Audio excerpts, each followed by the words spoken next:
오늘 선교 헌신 예배입니다. 오늘 말씀의 주제는 당연히 선교입니다. 우리 교회가 선교를 제대로 하느냐 안 하느냐 그 기준은 아주 간단하고 명확합니다. 하나님의 마음과 하나님의 소원과 우리가 일치하는가, 하나님의 마음과 하나님의 소원과 일치하는가. 선교는 하나님의 마음으로 이 세상을 바라보게 될 때 시작되어집니다. 나의 마음으로 세상을 보고요, 나의 생각을 가지고 세상을 바라보면 절대로 할 수 없는 것이 뭐예요? 선교예요. 이 하나님의 마음에 순종한 사람들이 기록된 것이 바로 사도행전이 바로 선교의 하나님의 마음에 순종한 사람들이 바로 그 일을 했던 일들이 바로 사도행전 가운데 기록되어 있습니다. 사도행전의 별명이 있죠. 그래서 성령행전이라고 하기도 하고요, 또 선교행전이라고 합니다. 사도행전 28장에 쓰여졌죠. 사도행전 29장은 누가 써야 합니까? 우리 성기가 써야 합니다. 할렐루야. 우리 19장을 사도행전에 이어서 그 사역을 계속해 나가는 교회, 그런 교회가 우리 성기가 될 수 있기를 주님으로 축복합니다. 그래서 제가 오늘 말씀을 통해서 세 가지를 여러분 특별히 말씀드리고자 합니다. 첫 번째 선교는요, 한번 따라해볼까요? 선교는 하나님의 마음이요, 소원이다. 선교는 뭐라고요? 하나님의 마음이고요, 하나님의 소원이에요. 제가 오전에도 말씀드렸던 것처럼 하나님의 관심은 뭐예요? 한 영혼에게 있어요. 한 영혼 주 앞에 돌아오는 것이요, 천하를 얻는 것보다 더 기뻐하신다는 거예요. 천하보다도 더 귀한 생명, 한 생명 주 앞에 돌아오는 것, 이것이 참 귀한 거예요. 이것이 하나님의 마음이고요, 하나님의 열정이고요, 하나님의 그 패션이에요, 열정이에요. 여러분, 오늘 먼저 이 본문이 시작되어지는 이 본문은요, 너무나도 익숙한 본문이고 너무나도 잘 아는 말씀입니다. 먼저 이 본문이 시작되어지는 말씀은요, 사실 누가복음 사도행전 누가 썼어요? 누가 썼죠? 사도행전 누가 썼습니다. 누가가 사도행전을 기록했습니다. 그러니까 사도행전 누가복음하고 연결되는 거예요. 그러니까 사도행전이 몇 장, 누가복음이 몇 장에 끝나냐면 24장으로 끝납니다. 그리고 사도행전 1장으로 시작되는 것이 연결되는 거예요. 그러니까 전편과 후편이 누가복음과 사도행전이에요. 누가복음 24장과 우리 본문의 말씀이 연결되어 있는데요, 누가복음 24장, 여러분이 44절에서 49절 말씀 보게 되면 이런 이야기를 하고 있습니다. 예수님께서 부활하시고 난 다음에 제자들에게 말씀하시는 거예요. 내가 너희들과 함께 있었을 때 늘 말했다. 모세의 율법과 선지자들의 글과 또 시편의 날을 가리켜 기록된 모든 것이 이루어져야 하리라. 구약의 모든 예언들이 이루어져야 되는데요, 비로소 성취되는 것이다. 그리고 제자들의 마음을 열어서 깨닫게 하십니다. 그리고 나서 그리스도가 고난을 받고 제3일에 죽은 자 가운데서 살아날 것과 또 그의 이름으로 죄사함을 얻게 하는 회개가 어디서부터 시작돼요? 예루살렘부터 시작된다는 거예요. 예루살렘으로 시작되어서 모든 족속에게 이제 그 회개가 퍼져나가게 될 것이다. 이 말씀을 하시래요. 바로 너희가 일의 증인이다. 장차 40일 동안 그리스도가 죽으시고 사실 것이라는 예수님의 말씀을 그들은 기억하고 있었습니다. 또 누가복음 24장 47절 보게 되면 죄사함의 회개가 어디서부터 시작돼요? 예루살렘부터 시작돼요. 그래서 이 사람들, 예수님의 그 마지막 안타까운 심정을 전달받은 사람들입니다. 그들은 이 사실을 기억하고 있었어요.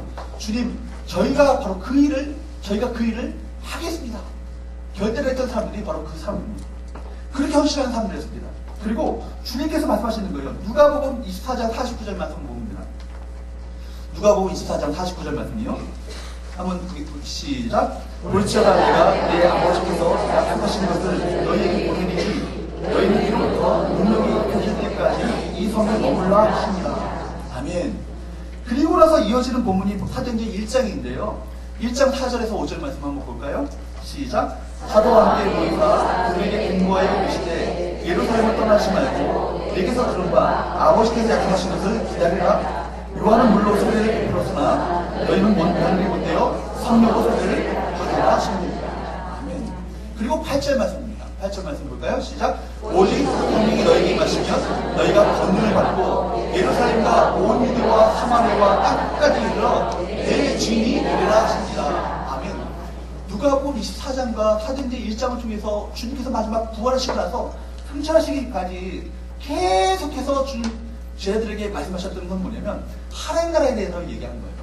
하나님 나라 일이 반드시 이루어질 것인데 이 일에 너희가 증인이 되어야 한다. 증인이 되어야 한다. 이 말씀이 그렇기 때문에 우리는 말하기를 지상명령이라고 합니다. 지상명. 가장 지극히 큰 명령이라는 얘기예요. 가장 위대한 명령이고요, 가장 위대하고 가장 큰 명령, 우선적인 명령이 뭐예요? 지상명령이에요. 그리고 이것을 예수님의 마지막 유언의 말씀입니다. 여러분, 유언이라는 건 얼마나 귀중한 말씀입니까? 청개구리도요, 엄마의 유언을 마지막으로 순종하잖아요. 아시죠? 지긋지긋하게 엄마 말이라면 안 듣고 순종하지 않았던 청개구리, 엄마가 드디어 이제 병에 걸려서 죽게 됩니다. 엄마가 자기가 죽으면 자기가 자기 시신을 양지 밟은 곳에 묻혀야 하는데, 그렇게 아들에게 알려주면 어떻게 할까요? 시냇가에 물 묻을까봐, 얘야, 내가 죽으면 내 몸을 저 양지 밟은 곳에다가 절대로 묻지 말고 시냇가에 묻어야 한다. 그렇게 유언을 남겼어요. 그 부조자 청개구리도 엄마 말에 마지막 순종하지 않습니까? 그래서 비가 오면 엄마 시신이 물에 떠내려갈까봐 개굴개굴 문다는 이야기. 참 어쩌면 눈물겨운 얘기예요. 그렇죠? 여러분, 어쨌든 유언이라는 것이 그런 얘기입니다.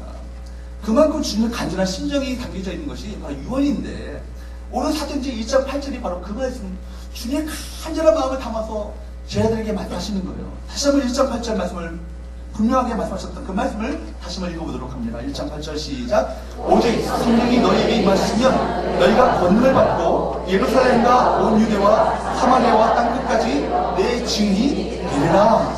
아멘. 예루살렘만이 아니라 어디까지요? 예루살렘과 온 유대와 사마리아와 어디까지요? 땅끝까지.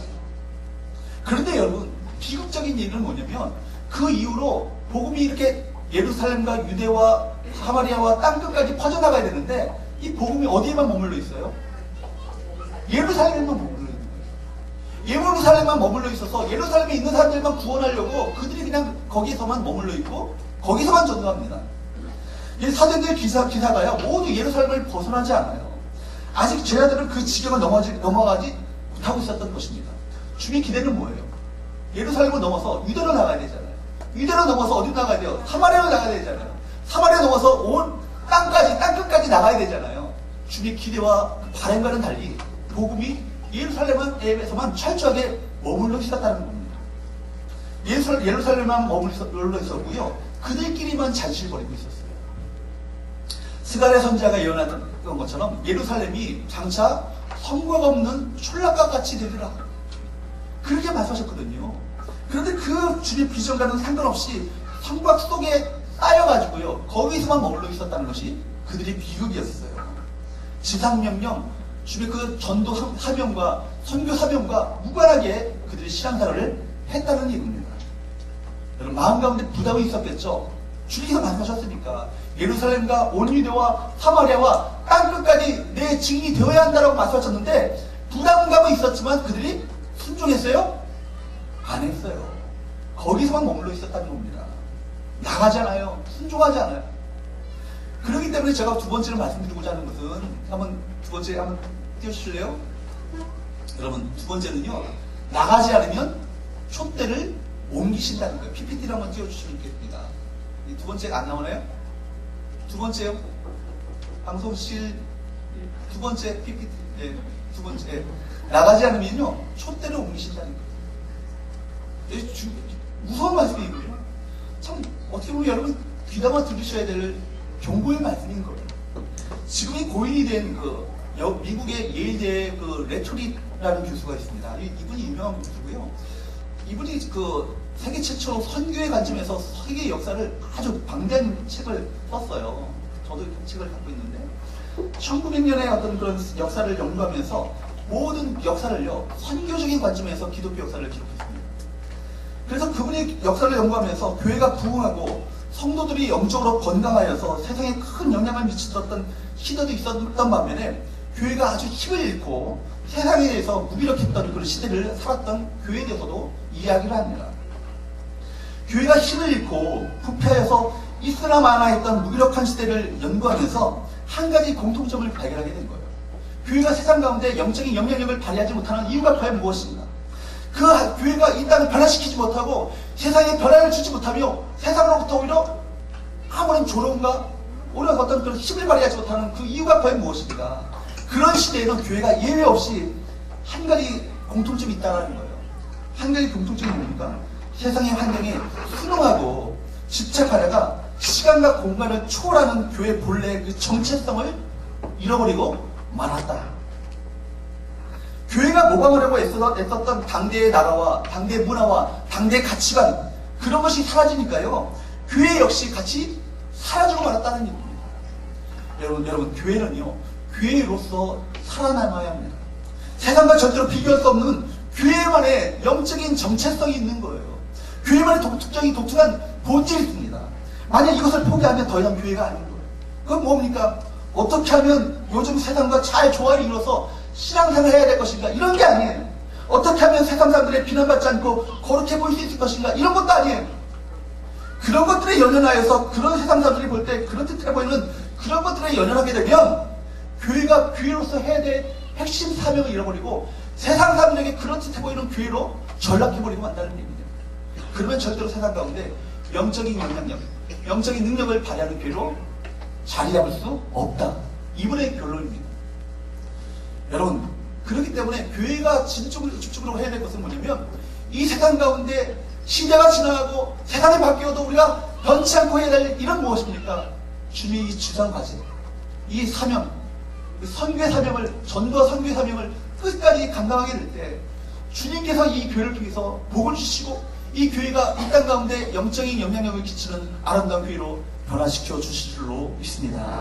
여러분, 하나님은요, 얼마나 그 마음이 간절하셨는지 순종치 않은 예루살렘 교회, 자기들끼리만 모여서 예배드리는 예루살렘 교회를 치셨어요. 어떻게 하셨어요? 흩으셨습니다. 핍박을 가했죠. 그래서 흩어놓아서라도 여러분 전하게 만드셨어요. 여러분, 우리가 평양이 어떤 곳이었습니까? 평양이 어떤 곳이었어요? 저희 아버지는 평양에서 고등학교까지 평양에서 다니셨어요. 평양이라는 곳이 동방의 예루살렘이라고 불릴 정도로 아주 신앙생활을 잘했던 곳이에요. 거기에서는요, 주일날만 되면요, 다 항정에서 문을 여는 곳이 없어요. 다 문을 닫아야 돼요. 왜? 그러니까 장사가 안 됩니까? 예수 믿는 사람들이 안 사먹고 주일날 안 쓰고 하니까 다 문을 닫아요. 그냥 예수 믿든지 안 믿든지 간에 문을 다 닫아요. 그 정도로 했던 곳이 평양입니다. 그리고 평양이 얼마나 대부흥이 일어났습니까? 교회들마다 문전성시이 일어섭니다. 교회가 차려지면요, 교회가 세워지면요, 많은 사람들이 몰려와서 하나님의 말씀을 사모하고 큰 부흥이 있었던 곳이 평양입니다. 근데 거기서만 머무르고 복음을 전하지 않았던 평양을 치셨어요. 흩으셨어요. 그래서 평양의 사람들이 남한에 내려와서 많은 교회를 세우지 않습니까? 하나님의 역사가 그런 겁니다. 순종치 않으면요, 어떤 핍박과 바퀴를 가해서라도 흩으시고 촛대를 옮기서라도 하나님의 그 일들을 감당케 하십니다. 여러분, 하나님은 얼마나 그 마음이 간절하셨는지, 여러분, 예루살렘 교회를 치셨잖아요. 흩으셨잖아요. 흩어서라도 하나님이 이 사명을 감당케 하셨다는 겁니다. 여러분, 사도행전 7장에 보면 어떤 사건이 나오죠? 스데반이 죽는 사건이 나오죠. 스데반이 죽어요. 여러분, 오후 시간에요, 제가 여러분에게 권하는 것은 뭐냐면, 아까 미스터 빈을 통해서 우리 보는 거, 사탕 줍니다. 사탕 끓여가지고 무셔서 졸지 않고 드시는 것이 좀 중요해요. 여러분, 졸면요, 제가 굉장히 힘을 잃어버리거든요. 그러니까 사탕 끓이셔서 좀 나눠주시고, 사탕 끓이셔서 말씀에 집중하시기 바랍니다. 여러분, 8장 1절은요, 스데반이 죽음을 당한 다음에 그날에 예루살렘에 무엇이 임했어요? 큰 핍박이 임했어요. 그로 말미암아 사람들이 흩어져 가게 됩니다. 결과적으로 말하면 예수 믿는다는 이유로 핍박을 당하던 그 쫓기던 사람들의 이 노력으로 말미암아 결과적으로 어떤 교회가 세워지냐면 안디옥 교회가 세워집니다. 안디옥. 어떤 교회가 세워진다고요? 안디옥 교회가 세워집니다. 그리고 안디옥에서 이 디오스포라, 흩어진 사람들의 무리들이 뭐라고 일컬음을 받게 되면요, 그리스도인이라, 비로소 그리스도인이라 일컬음을 받게 됩니다. 여러분, 그리스도인이라는 것은 무엇입니까? 그리스도에게 사로잡힌 사람들이라는 얘기예요. 얼마나 그 인생의 모든 목적과 비전과 그 사명이 그리스도에게 붙잡힌 사람들이었냐면, 바로 그들이 그리스도인이라고, 말로만 기독교인이 아니고 정말 그리스도인이라고 그들이 일컬음을 받게 된다는 겁니다. 그래서 이 안디옥은 어떤 곳이 교회입니까? 바울과 바나바를 선교사로 파송한 교회가 안디옥이 아닙니까? 그곳은 바울 선교의 시작점이었고요, 종착점이었어요. 이방을 향한 전도 중심 센터가 됐던 곳이 안디옥 교회예요. 이것이 주님의 목표였습니다. 사실은 주의 제자들은 주의 실현 비전이 실현되어진 것을 이 교회 가운데 목도하게 되었던 겁니다. 여러분, 예루살렘에서 안디옥 교회로 촛대가 옮겨가게 되죠. 이 하나님의 명령에 순종하지 않으니까 이 영적인 촛대가 옮겨지게 되었다는 겁니다. 오늘날도 많은 교회들이 안디옥 교회처럼 되기 위해서 안디옥 교회라고 실제로 이름을 붙이는 교회들이 많이 있어요. 안디옥 교회는요, 우리 생각과 현실을 초월하는 이 복음 전도와 선교의 결과를 가져온 비전의 교회가 바로 이 안디옥 교회였던 것입니다. 레토릭 교회 교수가 말했던 것처럼, 이 레토릭 교수가 말했던 것처럼 시대와 한계고 초월하여서 주님의 핵심 사명에 순종하고 집중했던 교회, 그 교회가 어떤 교회라고요? 안디옥 교회다. 만약에 우리 신앙 공동체 가운데 우리 성교회가 이 안디옥 교회와 같이 이런 일이 일어난다면 얼마나 우리 감격스럽겠습니까? 복음을 전하기 쉬웠던 적은요 한 번도 없었습니다. 원시인들은 원시인대로 어려웠고요, 현대인들은 현대인대로 어렵습니다. 이슬람권은요 이슬람권대로 어렵고요, 불교권은 불교권대로 어려워요. 여러분, 문제는 그리스도를 증거하지 않고는 견딜 수 없는 불붙는 열정이 우리 가운데 있느냐 없느냐, 거기에 있는 거예요. 사랑하는 여러분, 순종해야만 합니다. 우리 성교회가 이 선교적인 사명에 순종할 수 있기를 주님으로 축복합니다. 순종할 때 우리 교회 가운데 놀라운 하나님의 은혜가 있는 거예요. 순종하게 될 때 하나님의 영적인 촛대가 우리 교회에서 옮겨지지 않는 거예요. 하나님께서 이 국의 촛대를 옮기지 마옵소서. 하나님, 저희들이 바로 그 일을 감당하겠습니다. 그 일에 우리가 순종하겠습니다. 그 일에 우리가 집중하겠습니다. 우리 모든 성도들이 이 선교에 우리 함께 작정하고 헌신하여서 우리 많은 성도 선교자들을 보내게 하시고, 또 우리 함께 그 선교 현장 가운데 가게 하여 주시옵시고, 우리를 통해서 세계 열방 가운데 놀라운 복음의 불길들이 타오를 수 있도록 도와주옵소서. 이런 기도가 우리 가운데 회복되어야 할 줄로 믿습니다. 세 번째 마지막으로, 여러분, 우리는요 하나님의 마음을 깨달아 아는 사람들의 그 희생 위에 있다는 사실을 기억하시기 바랍니다. 우리가 어디 서 있어요? 하나님의 마음을 알아서 깨달은 사람들, 그들의 희생 위에 우리가 서 있는 거예요. 여러분, 합정동에 가게 되면, 가보신 분들 많이 계시죠? 합정동에 그 상경변으로 양화진이라는 곳이 있습니다. 양화진. 양화진에 가보면 거기 절두산 성당이 있고요, 또 그 앞에 뭐가 있냐면 그 뒤로 외국인 선교사 묘역이 있습니다. 거기에 있으면 한번 가보셔서 그곳의 비석들을 한번 낱낱이 꼼꼼히 한번 읽어보시면 좋겠습니다. 많은 선교사들이 이 땅에 오셔서 복음을 전하다가 죽었습니다. 복음을 전하다가 395명이 순교하여서 그 땅 가운데 묻혔습니다. 미국, 영국, 독일, 스위스, 캐나다, 호주 10여 개의 그 선교사들이 거기 다 묻혀있는 거예요. 여러분, 가난한 나라, 소망 없는 나라, 저 자랑할 것도 아무것도 없는 나라, 이 나라에 와서 그들이 피를 흘리고 교회당을 짓고 학교와 병원을 세웠습니다. 여러분, 그들이 복음 때문에 칼에 맞아서 병에 걸려서 가진 핍박을 당하면서 대한민국 국민을 얼마나 사랑했느냐면, 그들이 정말 대한민국 국민들을 자기 고국보다도 더 사랑하다가 그렇게 복음을 전하다가 죽어간 사람들의 그 희생의 피가 이 땅 가운데 흘려져 있습니다. 그 중에 캔드릭 선교사의 묘비에는 나에게 1000의 생명이 주어진다 해도 그 모두를 한국에 바치리라. 나에게 1000개의 생명이 다 주어진다 할지라도 그 1000개의 생명을 어디에 바친다고요? 이 땅 가운데 바치겠다라고. 그 묘비 가운데 쓰여져 있습니다. 그렇게도 이 나라를 사랑했던 분이 바로 캔드릭 선교사예요. 여러분, 많은 사람을 옳은 대로 돌아오게 한 자는 별과 같이 영원토록 빛이리라. 다니엘서 12장 3절 말씀입니다. 고린도전서 9장 16절 말씀은 내가 복음을 전할지라도 자랑할 것이 없으면 내가 부득불 할 일이라. 만일 복음을 전하지 않으면 내게 화가 있을 것이로다. 요한복음 10장 24절에는 하나의 밀이 땅에 떨어져 죽지 않으면 하나의 그대로 있고 죽으면 많은 열매를 맺으리라. 땅에 떨어져 죽기로 결단하셨던 분이 누구세요? 우리 하나님이세요. 하나님 그분이셨습니다. 십자가에 죽어 나를 살려내신 분이 누구십니까? 예수님 그분이세요. 그분의 희생의 터 위에 우리 구원의 꽃은 생명 열매가 맺혀지게 된 것입니다. 여러분, 생각해 보십시오. 나 하나가 그냥 그렇게 믿고 구원받게 되었습니까? 오전에도 제가 말씀드렸던 것처럼 나 하나가 구원받기 위해서 누군가의 땀방울이 있었다는 거예요. 누군가의 그 눈물 어린 기도가 있었다는 거예요. 누군가는 주 앞에 돌아오기 위해서 누군가의 수고가 있었습니다. 값진 희생이 있었습니다. 피 흘림이 있었습니다. 그런 후에 내가 구원을 받게 되었고 하나님의 자녀가 될 수 있었던 것입니다. 그렇다고 한다면 나도 누군가를 살리기 위해서 흘리는 눈물과 땀과 희생, 이것이 얼마나 값진 것이겠습니까? 얼마나 소중한 것이겠습니까?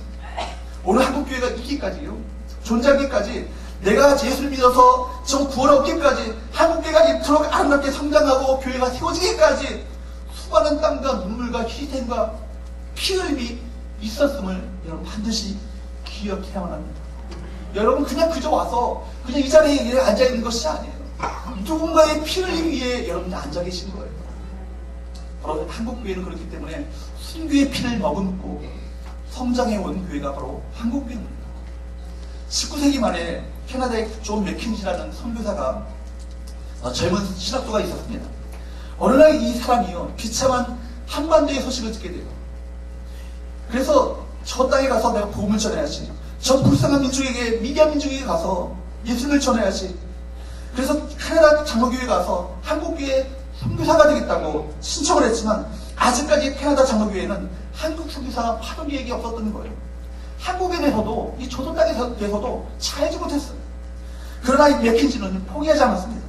교회마다 찾아다니면서 이 조선 땅, 이 미개한 민족, 이 한국 땅에 대해서 복음을 한 번도 듣지 못한 이 민족에 대해서 알렸습니다.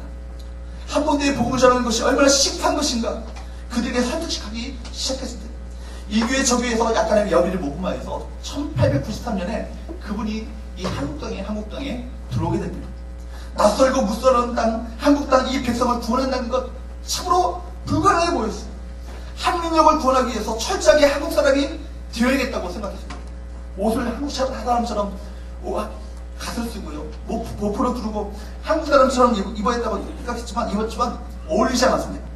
평생 버터와 치즈만 먹고 살았던 선교사님은 한국 사람 되기 위해서 버터 치즈를 버리고요, 고추장과 된장만 먹었다고. 위장은 불이 나는 것처럼 보였고 몇 날이 지나서 위장이 탄에 나서 큰 위장병에 걸리게 되었습니다. 태양이 장렬하는 여름날 밭에 나가서 일을 하기 시작합니다. 한국 사람들과 똑같이 일을 하다가 일사병으로 고생하게 됩니다. 이 소식을 들었던 서울에 있는 언더우스 선교사가 그에게 크리스마스 날 케이크와 우유와 치즈와 설탕을 그에게 보냅니다. 그것을 보는 순간 젊은 맥킨지가 그것을 보는 순간 받아들는 순간 통곡을 합니다. 부모님 보고 싶은 거예요. 갑자기 마음이 흔들리기 시작하는 거예요. 캐나다로 돌아가고 싶었습니다. 그건 한국 땅의 선교가 더 이상 불가능한 것처럼 보입니다. 그래서 이거 먹고 나면 더 이상 한국 땅에 내가 복음을 전할 수 없겠다 생각하니까 케이크를 동네 많은 사람들에게 다 나눠줘 버리고 맙니다. 우유와 설탕을 동네 아이들에게 나눠줍니다. 그날은 더 많은 된장과 고추장을 먹어서 합니다. 일사병으로 고열이 하늘을 찔렀고요, 정신 착란적으로 그가 시달렸습니다. 외로움과 고독에 시달리다가 이름 없이 황해도 홀레마을에서 이름 없이 빛도 없이 죽어갔습니다. 이 소식을 전해들은 이 원산과 캐나다 장로교회는 황해도에다가 선교사를 보냈습니다. 함경도 원산과 황해도 홀레에다가 교회를 세워가지고 캐나다 장로교회에서 보냈던 많은 선교사들이 그 땅 가운데 복음을 전하게 됩니다. 바로 맥킨지 선교사의 희생의 소식을 듣고 나서 더 많은 선교사들이 자원하여 이 땅에 들어오게 되었고, 이것이 하나의 미랄이 되어라는 책에 기록되어 있는 이야기입니다. 여러분, 우리나라 최초의 선교사 누구죠? 토마스 선교사. 이런 이야기 너무 잘 알지 않습니까? 지금으로부터 130년 전 토마스 선교사는 한국 땅에 처음 발을 디뎠던 그분입니다. 27세 젊은 나이에 선교의 비전을 품고 중국 땅에서 건너옵니다. 중국 땅에 도착해서 얼마 되지 않아서 꽃다른 나이에 아내를 잃어버리고 맙니다. 아내를 잃어버리는 이 상처가 채 아물기도 전에 그가 접한 소식은 뭐예요? 한국 땅의 소식이에요. 저 작은 나라에 복음을 전하는 것이 얼마나 심한 것인가를 깨닫고 한국 땅에 가야겠다. 허락을 받아서 대동강변에 그가 나타나게 됩니다. 당시 대영군의 그 세국 정책으로 인해서 서양 사람들만 보면 죽이기 위해 혈안이 되었던 관군들이 제대로 시험한 후에 불을 지릅니다. 죽을 줄 뻔히 알면서도 도망가지 않고 한 번 성령책을 가슴에 끌어안고 대동강변을 엉금엉금 기어오르기 시작합니다. 가슴에 끌어안고 대동강변을 기어오르는 그 토마스 선교사의 목을 칼에 뽑아들고 목을 치라는 관군에게 예수! 예수! 예수! 외치면서 성경책을 던졌습니다. 칼에 맞아 피 흘리면서도 비명을 치는 대신에 예수를 외치다가 토마스 선교사는 목이 잘리고 말았습니다. 그때 외쳤던 선교사의 그 던졌던 성경책이,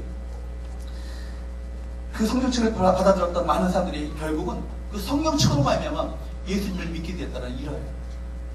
여러분, 합정역 건너편에 있는 여러분 양화진 한번 가보시면 거기에 피석들이 우리 한국 사람에 대한 불타는 마음이 기록되어 있는 그 피석들이 다 있습니다.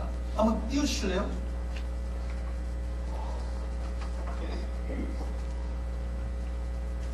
할버츠라는 선교사님은 이렇게 기록되어 있어요. 나는 웨스트민스터 사원에 묻히기보다 한국에 묻히기를 원하노라. 여러분, 영국 사람들은 가장 영광스러운 것은 뭐냐면 웨스트민스터 사원에 묻히는 것을 가장 그들에게 있어서 영광스럽게 생각하는 거예요. 그런데 그가 말하기를 뭐라고 하냐면 내가 웨스트민스터 사원에 묻히는 것보다 이 한국 땅에 묻히는 것이 더 영광스럽다. 나는 다시 태어나도 다시 한국 땅에 태어나고 싶다. 이런 얘기입니다. 아펜실러 선교사님의 그 얘기는 뭡니까? 내가 섬김을 받으러 온 것이 아니라 섬기러 왔습니다. 테일러 선교사님의 그 묘비는 뭐라고 되어 있습니까? 주님, 길고 긴 여행을 끝내고 이제 난 안식을 얻었습니다. 제임스 선교사, 친구를 위하여 자기 목숨을 버리면 이에서 더 큰 사랑이 없습니다. 원도스 선교사, 항상 기뻐하라, 쉬지 말고 기도하라, 범사에 감사하라. 캔디 선교사, 나에게 천의 생명이 주어진다 할지라도, 천개의 생명이 내게 주어진다 할지라도 그 모두를 다 한국 땅에 바치리라. 무엇이 그들 가슴속에 있었기에 초계같이 생명을 버리면서까지 저토록 당당하게 죽어갈 수 있었을까요? 비석이 한두 개 지나고 나면, 그리고 나면 어린아이들의 무덤이 조금씩 나옵니다. 어린아이들의 무덤이 여기저기 모여 있습니다. 아이를 낳았지만 산모가 영양실조에 시달려 있고 선교사님의 그 사모님이 먹을 것이 없어서 젖이 나오지 않아가지고 아이가 죽어갔습니다. 풍토병에 죽어갔던 무명 선교사님, 병든 아이를 돌보는 대신에 가난에 울부짖는 백성을 향해서 달려갔다가 복음을 전하고 오니까 아래목에 아이가 죽어 있었다. 이런 희생의 피 위에 우리 교회가 있는 거예요. 저와 여러분이 지금 신앙생활을 하고 있는 것입니다. 이런 피를 타고 오늘 저에게, 여러분에게 이런 바로 이 복음이 전해진 것입니다. 여러분, 이런 희생과 헌신의 피 위에 세워진 한국교회, 우리 성교회가 바로 그런 교회인 거예요. 저도 선교학을 공부하고요, 청년들과 함께 선교지에 몇 번 나가본 경험이 있습니다. 그 흔한 콜라나도 제대로 사먹을 수 없고 인간의 가장 기본적인 욕구인 먹는 것과 배설하는 것 마음대로 할 수 없는 그 상황에서 제일 먼저 떠오르는 것이 뭔지 아세요? 구한말 우리나라에 들어와서 선교하며 평생을 함께했던 미국과 호주 선교사들, 캐나다 선교사들의 그 어떤 삶을 생각해 보았습니다. 그들이 들어왔을 때 얼마나 이 땅이 미개한 땅입니까? 얼마나 약 하나 제대로 없는 땅이 아닙니까? 얼마나 그들이 견디기가 힘들었을까? 그러나 그들은 하나님의 마음으로 이 땅 조선을 바라보지 않았다면 이 땅에 복음이 들어올 수 있었겠습니까? 온갖 멸시를 받으면서 조롱을 받으면서 생명의 위협을 받는 그 순간들을 어떻게 그들이 견뎌낼 수 있었겠습니까? 우리는 조그만 모욕도, 조그만 불이익도 참지 못하는 우리 성민대도 불구하고 그들은 온갖 조롱과 핍박과 박해에도 불구하고 주의 복을 올곧게 그렇게 전하는 삶을 살았다는 것입니다. 오늘 본문의 선교의 주인공 사도 바울을 비롯한 믿음의 선배들이 그토록 많은 매를 맞고 배척을 당하며 그가 가지고 있었던 기득권과 학벌을 배설물로 여기며 목숨을 내놓을 수 있었던 이유가 과연 어디 있었겠습니까? 그들이 하나님을 만나는 순간 하나님의 마음을 알게 된 거예요. 하나님을 만나게 되는 순간 하나님의 그 열정이 뭔지를 알게 된 거예요. 하나님의 소원이 뭔지를 알게 된 거예요. 하나님은 자신을 버리지 않으시고 불러주셨던 것처럼, 자신을 위해서 십자가를 지셨던 것처럼 누군가를 위해서 같은 마음을 하나님께서 갖고 계시다는 것을 그들이 깨달았던 것입니다. 하나님이 자신을 그토록 오랫동안 기다리셨던 것처럼 이 땅에 하나님을 알지 못하는 사람들을 애타게 기다리고 계신다. 이 사실을 그들이 깨달았기에 이 사도행전의 아름다운 역사를 써내려갈 수 있었던 것입니다. 하나 여러분, 우리 성교회가 이 하나님의 명령에 순종하기로 결단할 수 있기를 주님으로 축복합니다. 우리 목장이요, 전도 소그룹이 되고요, 우리 목장이 선교 소그룹이 될 수 있기를 축복합니다. 우리 목장이 정말 선교 공동체가 되어서 그 미전도 종족을 하나를 품고 그들을 위해서 기도하며 선교사들을 후원하며 그와 함께 더 단기 선교를 가시고 그 복음의 씨앗을 뿌리는 아름다운 공동체가 될 수 있기를 축복합니다. 제가 섬겼던 교회 가운데 어떤 목장은요, 목장 가족 식구들이요, 그동안 품고 기도했던 선교지로 함께 다 단기 선교 여행을 떠나는 거예요. 실제로 보고 느끼고 선교지에서 함께 선교의 기회를 제공받았던 이 목장이요, 돌아오고 나서 이 목장 가운데 불이 붙었어요. 얼마나 불이 붙었는지 몰라요. 부흥이 그 목장 가운데 임하게 되었고요, 그 목장이 2개, 3개 막 번식합니다. 번식하는 목장들마다 선교 공동체가 되는 거예요. 한 땅의 한 영혼 사는 생명에 대한 가치를 알고 그것을 위해서 함께 기도하고 후원하고 섬겨나가는 비전을 품게 되었습니다. 제가 잘 아는 그 신정동에 가보면 열방교회라는 교회가 있어요. 그 교회는 모든 셀, 우리로 말하면 목장이에요. 그 목장 이름이 뭔지 아십니까? 다 선교지가 목장이에요. 카자흐셀, 이란 셀, 이라크 셀, 그렇게 인도네시아 셀, 터키 셀, 이렇게 이 목장 이름을요, 구역 이름을 아예 선교지로 이름을 붙이는 거예요. 그래서 그 목장은요, 그 나라만을 위해서 집중적으로 기도해요. 그 나라 선교사를 위해서 후원합니다. 우리 교회 그 셀 모임의 주된 관심사가 바로 이 전도와 선교가 될 수 있기를 축복합니다. 공동체적으로 복음 전도를 하고 공동체적으로 선교 일을 감당하게 될 때, 여러분 한 사람이 복음 전하면 어렵잖아요. 그러나 그 사람이 설사 교회 나오더라도 그 사람 교회 알고 있는 사람은 한 사람뿐입니다. 그러나 공동체적으로 목장 전체가 한 사람에게 다가간다면 전도가 훨씬 쉬운 것이죠. 우리 목장 모임을 가질 때 한 영혼을 위해서 함께 기도하는 것, 이 전도의 불이 일어날 때 목장이 살아나는 역사가 일어나게 되는 거죠. 뿐만 아니라 이 목장 전체가 함께 선교의 함께 짐을 함께 지고 함께 선교의 비전을 가지고 함께 그날에 함께 가서 단기 선교를 하게 되어지고 선교의 씨앗을 심게 되면 놀라운 그 목장을 통해서 놀라운 하나님의 역사가 일어나게 될 줄로 믿습니다. 여러분,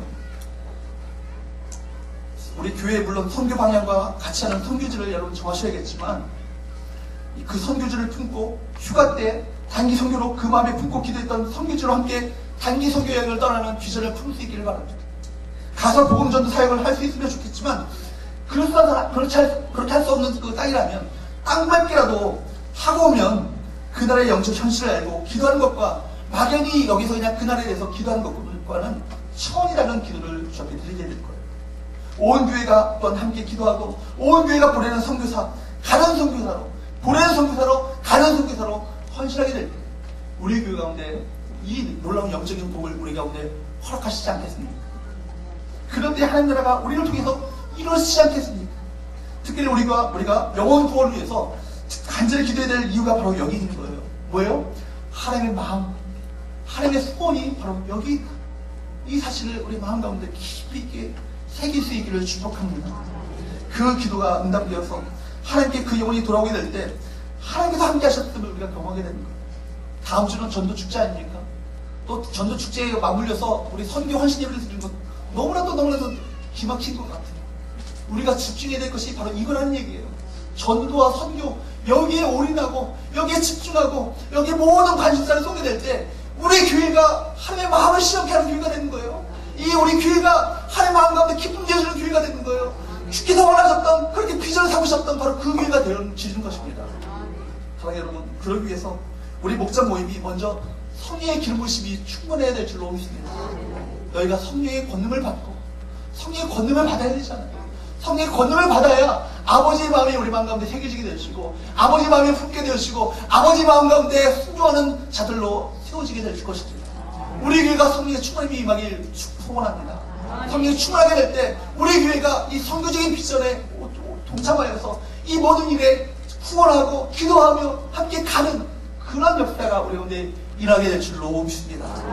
단순히 우리가 예배드리고 우리끼리 모여서 교제하고 끝나버리는 그런 교회가 아니라 정말 안디옥 교회가 바나바와 바울을 파송했을 때 안디옥 교회 바나바는 어떤 교회입니까? 바나바는 그 교회 담임 목사입니다. 그리고 바울은요 그 교회 수석 목사입니다. 수석 부목사예요. 그 사람을요 아낌없이 선교지에 파송한 거예요. 그랬을 때 안디옥 교회가 세계 선교의 센터가 되었고 중심지가 되었고 놀라운 하나님의 비전을 나타내 보이는 아름다운 교회로 세워졌던 것처럼 우리 교회가 무엇에 관심을 갖고 무엇에 집중하며 무엇에 초점을 같이 맞추며 무엇에 우리가 힘을 써야 될지를 우리의 말씀을 통해서 깨달아야 할 줄로 믿습니다. 여러분 이 시간 중에 여러분 우리가 전도하는 것, 선교하는 것, 이것이 우리 모두의 목표가 될 수 있기를 주님으로 축복합니다. 전도하고 선교하는 교회가 삽니다. 전도하고 선교하는 목장이 삽니다. 전도하고 선교하는 가정이 복을 받습니다. 오전에 말씀드렸던 것처럼 윌리엄 푸스 대장, 구세군의 윌리엄 푸스 대장이 윌리엄 푸스 그 목사님이 말하셨던 것처럼 우리가 주님의 유일한 관심을 이행한다면 그분께서 이 모든 것을 책임져주지 않겠는가? 이 말씀을 깊이 있게 새기셔야 되는 거예요. C.S. 루이스도 말하기를 하늘을 전령하라. 그러면 땅을 더불어 얻게 될 것이다. 땅을 전행하라. 그러면 아무것도 얻지 못하게 될 것이다. 하늘을 바라보셔야 돼요. 하나님 나라를 추구하셔야 돼요. 하나님 나라를 우리 비전으로 삼으셔야 돼요. 그럴 때 이 땅의 모든 것을 더하시는 그 은혜를 우리 모두에게 허락하여 주실 줄로 믿습니다. 이것이 진리입니다. 하나님 나라를 얻는 사람은요, 세상도 얻습니다. 그러나 하나님 나라를 잃는 사람은요, 세상도 다 잃게 되는 거예요. 그렇기 때문에 여러분, 하나님 나라를 여러분 삶 가운데 최우선순위로 두시기를 축복합니다. 먼저 너희는 그의 나라와 그의 의를 구하라. 그러면 어떻게 한다고요? 이 모든 것을 너에게 더하시고. 주님께서는요, 하나님 나라와 하나님의 의를 먼저 구하기를 원하십니다. 그러실 때 이 모든 것을 더하시는 은혜를 우리 모두에게 허락하시는 거예요. 우리 교회가 선교와 전도에 집중하고 여기 초점을 맞추며 여기에 올인하며 여기에 불붙는 주님의 마음을 가지고 여기에 헌신하게 될 때 주님께서 이 모든 것을 더하시는 그 은혜와 축복을 우리 가운데 허락하여 주실 줄로 믿습니다. 여러분, 우리 모두가 고백합시다. 한번 따라해봅시다. 제가 그 일을 하겠습니다. 주님, 우리 교회가 그 일을 하겠습니다. 결단하시는 저와 여러분 되시기를 주님으로 축복합니다. 그러기 위해서 여러분 먼저 선교지를 위해서, 선교사들을 위해서 기도하셔야 돼요. 선교사들은요, 여러분의 기도에 후원을 먹고 삽니다. 기도하셔야 돼요. 뿐만 아니라 기도만 할 뿐만 아니라 물질적으로도 헌신하셔야 돼요. 작게는 매달 없으신 분들은 5,000원이라도 한 달에 만원, 2만원, 3만원, 5만원 작정하시고 선교금을 작정하십시오. 모든 성도들은 작정하셔서 우리 교회가 400명이 넘는 교회가 모였는데 좀 변변한 제대로 우리가 제대로 제작적인 후원을 하는 제대로 된 화성 선교사가 없다는 것이 얼마나 부끄러운 일입니까? 우리 정도 되면은 적어도 2명, 3명 좀 제대로 후원하는, 제대로 전액 재정적으로 지원을 하는 선교사님들 보내셔야 되잖아요. 유동선 선교사님을 보내면서 재정적 후원이 이거밖에 안 된다는 걸 보면서 가슴이 아팠어요. 우리 모두가 이 재정적인 헌신을 할 수 있기를 축복합니다. 그리고 여러분, 경기 선교를 한번 가보세요. 가셔서 그 땅을 실제로 보고 듣고 현실을 바라보게 될 때 그 땅에 정말 영적인 필요가 무엇인지를 절실하게 깨닫게 됩니다. 그리고 우리 기도가 더 구체적으로 되어집니다. 할 수만 있다면 평신도로서, 또 여러분들이 해외에 나가게 되면 평신도 선교사로서 화성되어지는 그런 우리 복된 일들이 우리 가운데 많이 일할 수 있기를 주로 축복합니다. 그로 말미암아 선교에 헌신함으로 말미암아 이 모든 것을 더하시는, 이 모든 것을 책임주시는 영적인 하나님의 은혜와 축복을 우리 서울교회가 누리게 되었시고, 그로 말미암아 우리 서울교회가 하나님의 마음 가운데 큰 기쁨 되시며 하나님의 마음을 시원케 드리는 아름다운 교회로 쓰임받게 되기를 주의 이름으로 축복합니다.